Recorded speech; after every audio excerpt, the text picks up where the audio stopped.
క్షమించాలి, నేను పోడియం లేకపోతే మాట్లాడే పరిస్థితిలోకి వచ్చేసాను. అందరికీ పాత్రికేయ ముఖ్య మీడియా ఫ్రెండ్స్, పాత్రికేయ సోదరులందరికీ,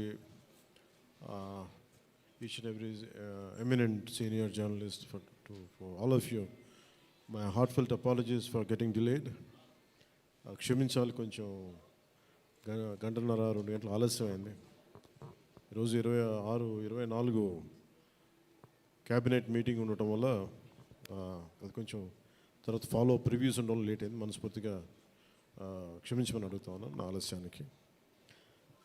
నా జీవితంలో మొట్టమొదటిసారి ఇలా ఏ మీటింగ్ అంటుందండి, thanks meeting, success meet. Okay,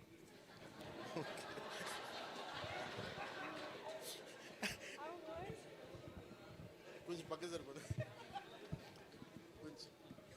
కొంచెం పక్క అట్లా చాలు చాలు చాలు చాలు ఏం లేదు అంటే. Thank you. అంటే సక్సెస్ మీట్ ఇవన్నీ నాకు అలవాటు లేవు, ఫిల్మ్ ప్రమోషన్స్ ఇవన్నీ. నాకు ఎలా అనిపించింది అంటే, ఈ సినిమా వచ్చినప్పుడు పొద్దున్నే మాట్లాడుతుంది క్యాబినెట్లో అంతా పంచాయతీరాజ్ శాఖ గురించి మాట్లాడుతున్నాం, ఆ పనులు ఈ పనులు ఉంటే ఒక పంచాయతీరాజ్ డిప్యూటీ సీఎంతో ఉండి పంచాయతీరాజ్ శాఖ నిర్వహిస్తూ ఉంటాను, ఆఫ్కోర్స్ ఫారెస్ట్ అండ్ ఎన్వైరన్మెంట్తో పాటు. సో పంచాయతీరాజ్ శాఖ మంత్రిగా ఉంటూ కేవలం నేను పంచాయతీల వరకే పరిమితం అనుకున్నాను, కానీ సినిమా పంచాయతీలు కూడా చేసి మరి రిలీజ్ చేయాల్సి వస్తుంది నేను ఎప్పుడు అనుకోవాలి.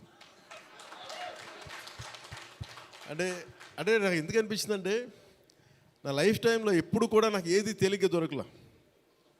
ఒక చిన్నపాటి అచీవ్మెంట్ కావచ్చు, ఒక నేర్చుకోవడం కావచ్చు, మేబీ అందరికీ ఇదే ఉంటుందో నాకు తెలియదు, కానీ నాకు ఏది కూడా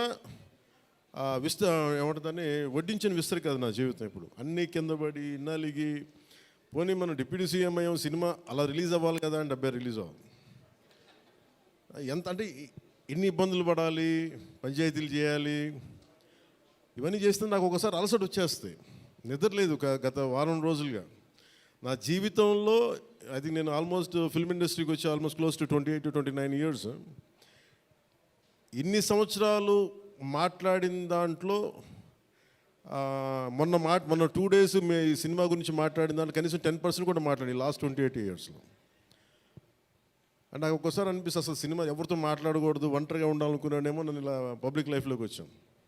అసలు సక్సెస్లకి లేదా అన్నిటికీ అతీతంగా ఉండాలనుకుంటే నాకు భగవంతుడు నా చేత ఎలా చేయించాడంటే, కూర్చోబెట్టి నీ సినిమా నువ్వు కూడా ప్రమోట్ చేసుకునే పరిస్థితికి తీసుకొచ్చాను నన్ను. ఇది నాకు చాలా ముందస్తుగా చాలా ఆనందాన్ని ఇచ్చింది, ఒక బాధ్యత తీసుకోవటం. సినిమా సక్సెస్లు ఇవి ఎట్లా ఉంటాయి, రికార్డ్స్ ఇవన్నీ నాకు నిజంగా తెలియదు. నేను ఎందుకంటే అవి ఎప్పుడు తలకెక్కించుకోను కూడా. అది మంచి ఉన్నాయి, దాంట్లో పోయినవి ఉన్నాయి, హిట్ అయినవి ఉన్నాయి. ఇప్పుడు ఈరోజు ఈ సక్సెస్ కానీ ఇవన్నీ ఇది ఏ స్థాయి ఎలాగనేది నాకు నిజంగా తెలీదు యాజ్ టైమ్ అన్ఫోల్డ్స్. కానీ ఒకటేమనిపించిందంటే, ఫర్ ఏ వర్క్ అయినా సరే there is always a room for improvement. Definitely that will be considered, that will be taken forward hence fourth.